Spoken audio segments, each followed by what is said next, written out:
Welcome back. Chicago sports fans have a lot to be excited about. The potential of two gleaming new stadiums breaking ground in the city soon.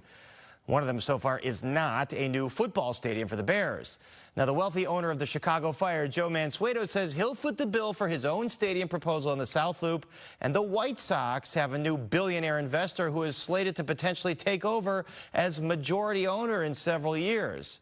So joining us on what this all means for Chicago sports fans is sports stadium consultant Mark Gannis of Sports Corp Limited. Mark, always great to talk to you. So when you look at this proposal from the Chicago Fire, 21,000-seat MLS soccer stadium, state-of-the-art, on the 78 in the South Loop, most importantly, he's going to pay for it himself. Should City Council approve this?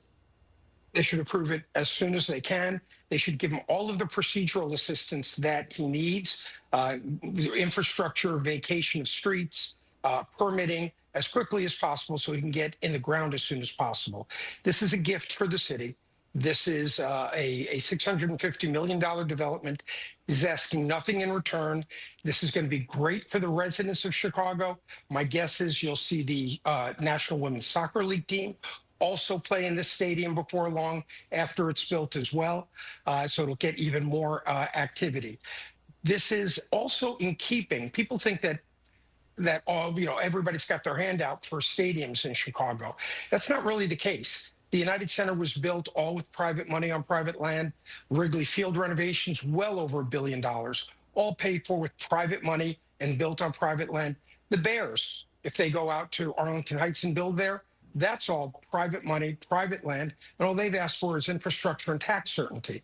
So this is actually more in line with what we have seen in Chicago over the years than the outliers. The Soldier Field renovation was an outlier. The White Sox new stadium back in the late 80s was an outlier, and that was to keep the team in town because it was right on the edge of moving to Florida. And I want to get to the Bears in a second, but when you look at this other news last week of billionaire Justin Ishbia striking this deal with Jerry Reinsdorf to take more ownership in the team or more stock in the team and potentially become the majority shareholder, do you think that the timing here is a coincidence, or that Ishbia himself might be the catalyst for the White Sox to get started on a new stadium? Justin has had his eyes on the White Sox for a number of years now. He bought a minority interest, a small piece, about 10%, quite a few years ago. When the Twins went for sale, he and his family looked at that team. And that's when talk in earnest with the White Sox started about a structure of a deal where, rather than buying the Twins, why doesn't he stay with the White Sox? And this is the deal they worked out.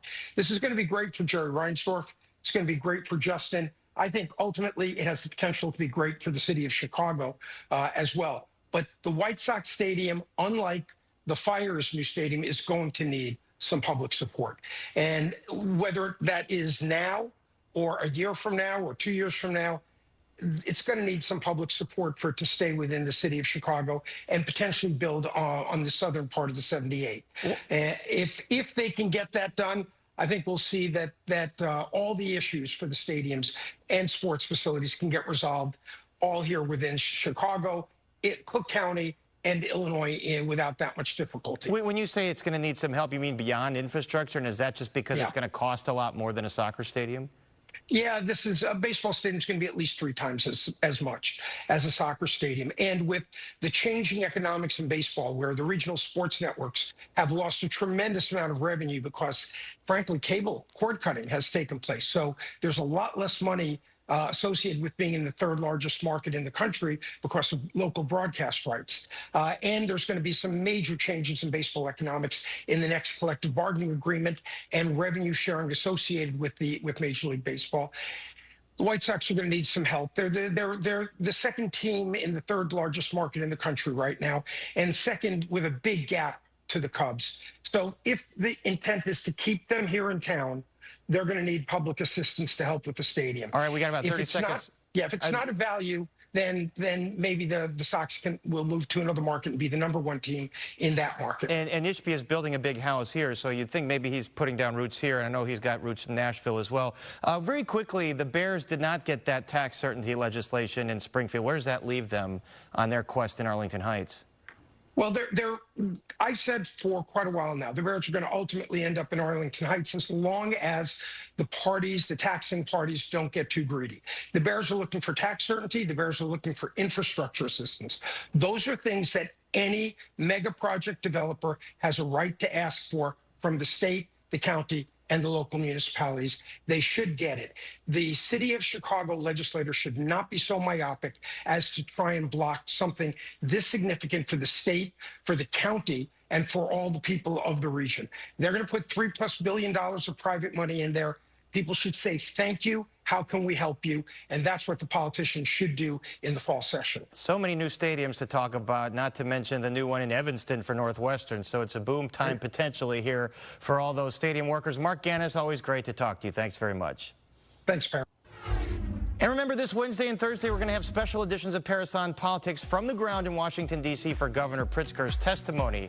And also, we want this show to be a two-way conversation. Let us know your thoughts at Paris on Politics at Fox.com, or else you can find me on Twitter at @PaSchutz. And you can also listen to the show anywhere you stream podcasts. New episodes drop Tuesday, Thursday, and Friday. As always, keep up with the news you need to know at Fox32Chicago.com and with the Fox Local app. And we'll be back here on Wednesday from D.C. Take care.